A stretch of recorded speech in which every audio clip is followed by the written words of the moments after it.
¿Cómo están? Bienvenidos a Última Mirada. Vamos a conversar hoy día del medio ambiente, desde una mirada bastante interesante con Ezio Costa. Él es profesor de la Universidad de Chile y además director ejecutivo de la ONG FIMA. Y vamos a conversar justamente sobre algo que hace, llamémoslo así, para ajustarnos un poco, Ezio, 15 años atrás, cuando se plantea el tema del calentamiento global, bueno, hubo sorpresa, miedo y carcajadas, un montón. ¿Qué tanto de todo eso queda? ¿Se ha asumido el problema como algo, ya, no hay disidencia respecto de esto y por lo tanto hay que entrar a trabajar concomitantemente con todo el resto del planeta, o todavía hay mucha gente que no cree en este asunto del calentamiento global y todo lo que puede significar en términos climáticos? Mira, es difícil no creer mirando lo que va sucediendo. Cualquiera que tenga un poquito de memoria ambiental sabe que estamos en un proceso de crisis climática. Bueno, muchas gracias, Fernando, por la invitación. Hay que mirar esta cuestión desde una perspectiva larga y desde una perspectiva urgente. Desde la perspectiva larga, como tú dices, llevamos 15 años, más de 15 años, discutiendo sobre la crisis climática. El primer tratado internacional es desde el año 92. Pero efectivamente muchas personas durante mucho tiempo dijeron, no, esto es algo que les preocupa a los ambientalistas. Como si los ambientalistas fueran un grupo de personas especialmente, no sé, bendecidas por una conciencia respecto a lo que está sucediendo. La verdad es que esto es algo que nos preocupa y nos debe preocupar a todos y a todas, porque los efectos de la crisis climática los estamos sintiendo. Y querámoslo o no, el resto de nuestras vidas vamos a seguir sintiendo esta crisis climática. Ahora, déjame hacerte una pregunta al respecto desde el punto de vista de cómo la gente se puede enterar de este asunto. Normalmente, esto era, qué sé yo, te pongo un ejemplo, porque en verano había lluvia, claro, porque había mucha nieve en un invierno muy frío, porque se quemaban árboles y bosques en el sur de una manera estrepitosa. Pero, ¿cómo se detecta una situación como el calentamiento global? Mira, veamos el proceso técnico, digamos, científico, ¿no? La crisis climática, el calentamiento global, se produce por el aumento de gases de efecto invernadero, por nuestro consumo acelerado de combustibles fósiles principalmente, petróleo, carbón, gas. Vale. Eso va generando que el planeta completo vaya modificando sus patrones climáticos, y esos patrones climáticos en distintos lugares tienen distintos efectos. Entonces, cuando hablamos de la crisis climática, hablamos de cómo dejar de producirla, pero luego también de qué hacemos con sus efectos. Las dos puntas del problema son necesarias de abordar. No podemos seguir quemando carbón, petróleo o gas, no podemos seguir tampoco pensando que podemos construir en cualquier lugar, porque lugares que antiguamente quizás eran más seguros, hoy día son menos seguros, porque la crisis climática produce que los efectos, o sea, que produce que algunos eventos climáticos sean más extremos. El Niño ha existido, es un fenómeno natural, digamos. Lo que no existía antes, por ejemplo, es que lugares donde llovía, qué sé yo, 400 milímetros al año, hoy día esté lloviendo 200 milímetros al año, y de repente, producto del Niño, caigan 200 milímetros en un día. Eso es lo que no sucedía antes. Y como no sucedía antes, entonces esos suelos no están adaptados a esta nueva realidad. Y como no están adaptados, se generan, aluviones, se generan pérdidas de las riberas de los ríos, se generan entradas en las marejadas que antes quizás no se habrían generado, con marejadas que además son más fuertes, con lluvias que son más fuertes, y eso produce, todos los desastres humanos, sociales, económicos que estamos viendo en estos días, pero que hemos visto muchos años. O sea, hay pueblos que se quemaron casi completos hace 6, 7 meses atrás y ahora se inundaron por las marejadas. Eso no es algo tolerable y es, creo yo, algo que las autoridades tienen que tener muy en consideración. A ver, déjame hacerte una pregunta, Ezio, que tiene que ver con qué tanto el tema de lo que fue el calentamiento global, la crisis climática, todo esto, qué tanto se ideologizó y pasó a ser, de un sector una bandera adelante y del otro sector una amenaza para la economía, para que no se pudiera producir todo lo que se necesita. ¿Qué tanto esa situación sigue estando vigente?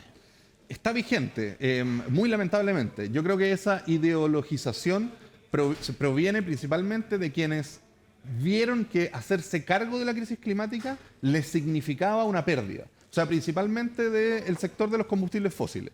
Las grandes empresas petroleras han sido grandes promotoras de noticias falsas, de desinformación, de captura de científicos para intentar contrarrestar la realidad, ¿no? La realidad que es que eso que ellos venden y eso que nosotros quemamos está produciendo una crisis climática.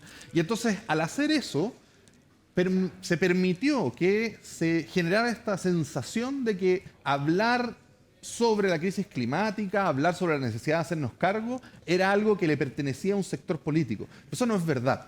No es verdad porque esto es muy basal para cualquier sector político. Podemos tener diferencias ideológicas sobre cómo abordar la situación, qué tipo de soluciones dar. Hay algunos que les gustan mucho más las soluciones técnicas porque producen cierto tipo de progreso técnico que les agrada. Otros que prefieren soluciones más basadas en la naturaleza porque creemos que es mejor basarse precisamente en aquellas cuestiones que ya la naturaleza sabe hacer respecto de este tipo de cambios y que nos permite adaptarnos mejor. Y ahí podemos tener una diferencia y podemos discutir esa diferencia y eso es parte, diría yo, de las discusiones normales de la humanidad. Pero lo basal, el hecho de que estamos en una crisis climática y que eso está generando daños graves, es algo que no es muy ideologizable. La ideologización de eso se ha producido principalmente desde la desinformación, precisamente para, bueno, evitar la acción en contra de quienes hoy día tienen un poder muy importante como son estas grandes empresas. Ahora, ¿esto es algo que esté ocurriendo parejamente en todo el globo terráqueo o se concentra más bien en sectores específicos de algunos continentes, digamos? Esto es bien importante porque las diferencias entre quienes reciben los impactos de la crisis climática tienen que ver con geografía, pero tienen que ver aún más con capacidad económica. Y este es el gran problema. Porque hay países que son más vulnerables a la crisis climática. Chile es un país particularmente vulnerable a la crisis climática, lo sabemos desde siempre. Por eso también, afortunadamente en Chile, está menos ideologizado. O sea, más allá de algunas voces disidentes de alguna extrema derecha, en general, todo el espectro político entiende que tenemos que hacer cosas respecto de la crisis climática porque nos impacta a todos. Chile es muy vulnerable. Hay otros países que son muy vulnerables y que son más ricos. España, Italia. Estamos viendo las olas de calor que han habido en las últimas semanas. Hubo más de 5.000 muertos en las semanas anteriores por las olas de calor en el centro y en el sur de Europa. Entonces, esos países también tienen grandes impactos, pero tienen mayores posibilidades de adaptarse porque están económicamente más dotados para adaptarse. Sin embargo, si nos vamos un poquito más dentro, vamos a ver que los impactos dentro de cada país se distribuyen distinto, también de acuerdo a geografía y capacidad económica, y ahí es donde está el problema. Porque un mismo desastre climático, como puede ser una inundación, una ola de calor o lo que sea, le va a impactar muy distinto a una persona en buena posición económica y a una persona en mala posición económica. En el caso europeo, porque las personas de menos ingresos no tienen aire acondicionado. De esas 5.000 personas que han muerto, más de 5.000 personas que han muerto, muchas son personas de escasos recursos, personas de mayor edad, que no tienen aire acondicionado en sus departamentos y que mueren solos en sus departamentos. En el caso de las inundaciones, de los incendios, las personas que mueren, las personas que pierden todo su patrimonio son quienes tienen un pequeño patrimonio que está en el borde costero o que está en una quebrada y en un incendio o en una inundación lo pierden todo. ¿Y por qué es tan importante el aire acondicionado que tú mencionaste? Bueno, porque el nivel de temperatura al que llegan los países europeos en este momento es un nivel de temperatura que básicamente impide a las personas vivir, ¿no? Le produce golpes de calor o agrava enfermedades previas, sobre todo cardiovasculares. Y sin aire acondicionado, esa temperatura, ellos no pueden regular con sus cuerpos la temperatura y por lo tanto esa medida, que es una cosa pequeña, ¿no? Tener un aire acondicionado salva vidas en el caso de las olas de calor. Oye, y a ver, uno creció desde lo que podríamos llamar la lógica hollywoodense. Claro. Viendo, por ejemplo, a continentes completos como continentes que tenían una cantidad de árboles gigantescos, cascadas, todo, África. Claro. Y tú tenías a Tarzán, que se colgaba de una liana de un árbol a otro árbol y viajaba fantásticamente rápido, etcétera, acá allá. Y uno supondría de que ahí donde prácticamente la gente no necesitaba parcas para funcionar, debiera ser uno de los lugares que más rápido se calentaría, pero parece que no es tan así. No, sí, es así. De hecho, bueno, hace 2 semanas atrás estuvo Al Gore acá en Chile, hizo una presentación del Climate Reality Project, nosotros trabajamos con ellos, y una de las cosas que mostraba era el mapa de los lugares que podrían volverse inhabitables para el ser humano de aquí al 2050, que es básicamente la franja del Ecuador. Y por lo tanto es una parte de América Central y América del Sur, una parte grande de África Central y una parte grande de Asia Sur, ¿no? Asia Austral, donde está India, Bangladesh. En esa franja, que podría volverse inhabitable, viven hoy día cerca de 1.000 millones de personas. El Banco Mundial cree que de aquí al 2050 vamos a tener al menos 200 millones de personas migrando por razones climáticas. ¿Por qué todo esto es importante? Por lo mismo que te decía antes. Esos países tienen muy pocas posibilidades de adaptarse por cuestiones económicas. Esas personas tienen muy pocas posibilidades de adaptarse por cuestiones económicas, pero necesitan un lugar donde vivir y se van a empezar a desplazar. Esto lo tienen clarísimo también las potencias, lo tienen clarísimo los países industrializados. Y yo te diría que es más, que parte de la lógica actual del cierre de fronteras tiene que ver con prevenir esa gran migración que ya está ocurriendo, está en su comienzo, pero que va a seguir ocurriendo.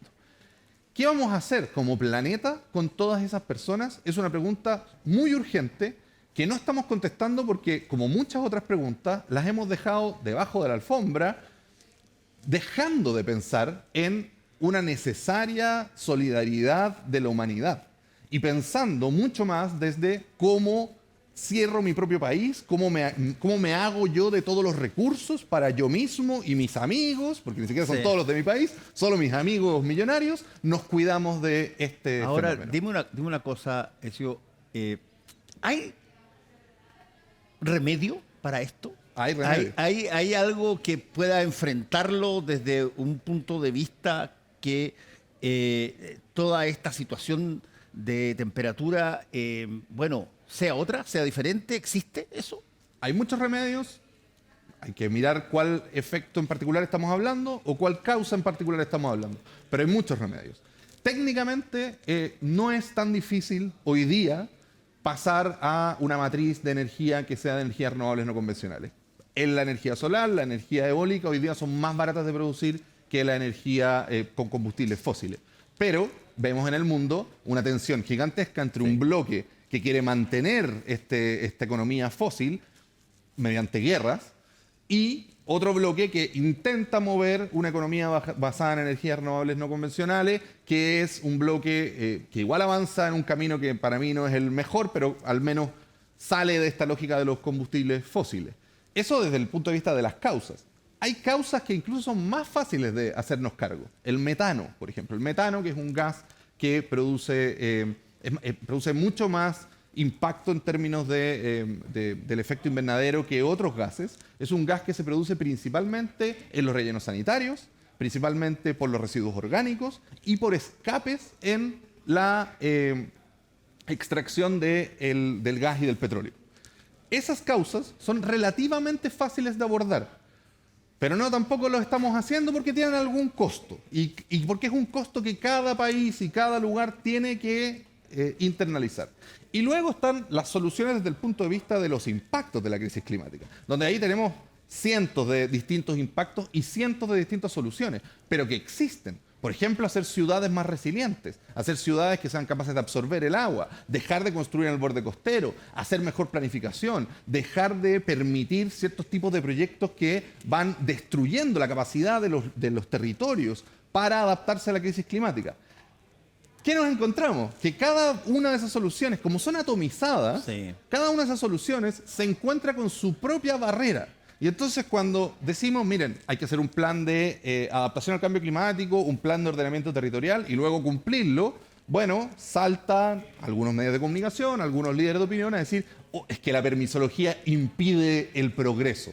O sea, para mí al menos, y yo creo que para muchos de nosotros, no es progreso algo que destruya nuestras ciudades. Lo que estamos buscando es desarrollo, y el desarrollo es tener ciudades adaptadas a la realidad que vivimos. No solamente la generación de una cantidad de inversión para que en un gráfico se vea que Chile crece en inversión. Este tema que estamos conversando, Ezio, es algo que ya, por ejemplo, en nuestro país ha sido pero abordado abiertamente, y me imagino que en muchos países más. Es algo que, por ejemplo, de un cambio de gobierno a otro cambio de gobierno, esté el tema del cuidado en términos planetarios de la situación del calentamiento global o las situaciones que tienen que ver con todos estos desbordes potenciales que tú has mencionado, están en los proyectos, están en la campaña.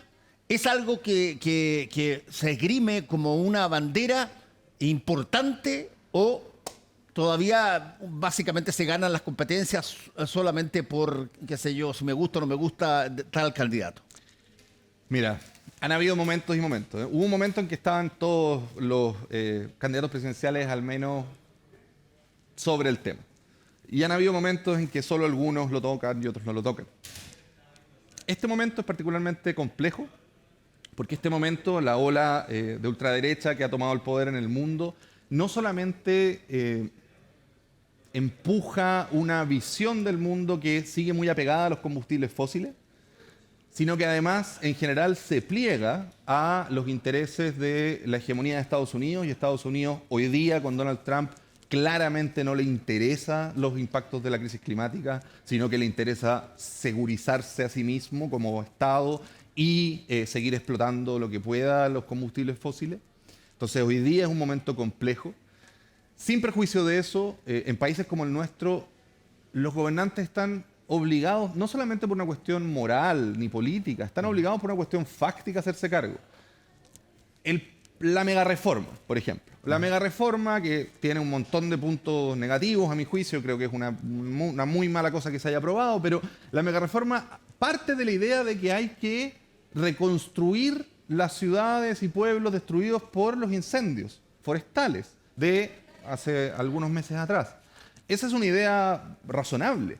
No dice por qué son los incendios forestales. Los incendios forestales son por mala planificación en la construcción de las empresas forestales, de los propios pueblos, por falta de planificación, son por la crisis climática también. No dice eso, pero bueno, de alguna manera yo me imagino que hay alguien ahí que no quiere decirlo porque en su mente hablar de proteger el bien común es algo woke o algo así.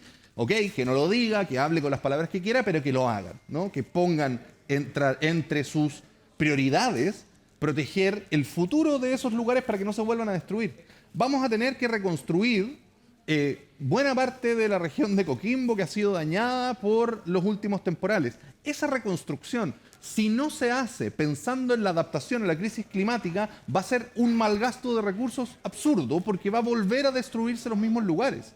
Esa reconstrucción tiene que estar mirando, y esto cualquier ingeniero, arquitecto serio en este país lo sabe, tiene que estar mirando cuáles van a ser los impactos de la crisis climática a largo plazo. Y entonces lo que yo espero, de nuevo, es que más allá de esa diferencia ideológica y más allá de que no les guste la idea de proteger el medio ambiente, bueno, en un mínimo de convicción patriótica, de servicio público, entiendan que al menos respecto de los impactos de la crisis climática, tienen que hacerse cargo. Ahora, hay gente, mucha gente en el mundo, mucha gente que vive en estos lugares donde pasan todas estas cosas a diario. Hay dos peligros con eso. Un peligro es que se transforme estas cosas que ocurren año a año en algo así como una rutina. Tú no lo veas como algo que puede crecer y terminar con todo, sino que lo veas como, mira, esto pasa todos los años y después se calma y después se baja y después hablamos mucho, qué sé yo. ¿Qué tanto todo el discurso de transformar el tema de esta situación global en exageración. ¿Qué tanto de eso sigue vigente? Oye, es muy buena la pregunta porque esto es algo que a mí me retumba en la cabeza permanentemente. De hecho, con una amiga artista creamos un proyecto que se llama el Museo de la Memoria Ambiental, precisamente por esto. Porque a mí me da miedo que mis sobrinas crean que en Chile nunca hubieron luciérnagas, por ejemplo. Que yo vi cuando niño, pero hoy día es muy difícil ver una luciérnaga. Me da miedo que la gente crea que es normal que se nos incendie el país todos los veranos. No es normal. Esto no sucedía antes de que nosotros mismos generáramos un gran impacto que podemos dar vuelta, que podemos regresar. De todas las nostalgias que podemos tener, creo que esta es la única nostalgia que en realidad vale la pena. Tener un planeta suficientemente cuidado como aquel que nosotros mismos recibimos, porque no estamos hablando de 5 generaciones atrás, estamos hablando del planeta que recibimos hace 50 años, hace 60 años. Ese planeta que hoy día es un recuerdo, no es el planeta que tenemos hoy día. Ese planeta que nos permitía una serie de beneficios gratuitos que compartíamos. Agua, aire limpio, océanos limpios, ir a la playa y que hubiera vida en el borde costero. Te acordarás tú también, uno iba a la playa, habían pulguitas de mar, había cangrejos, una macha. Hoy día uno va a la mayoría de las playas de Chile, no hay nada de eso.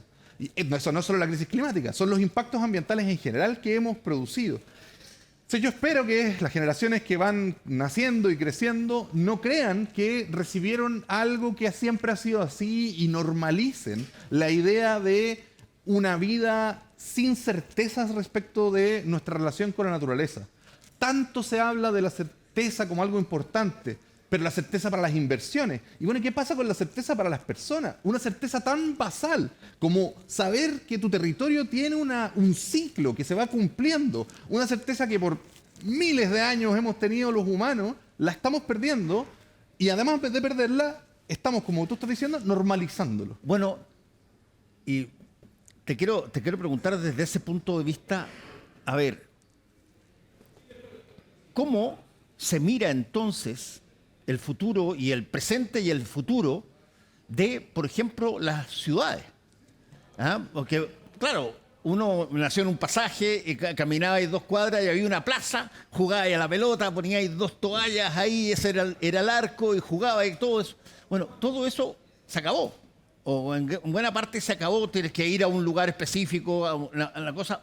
¿Qué tanto sientes tú que se puede hacer algo con la situación que hoy día se está? ¿Qué requiere el ser humano para reconocer el problema primero y para hacer algo al respecto?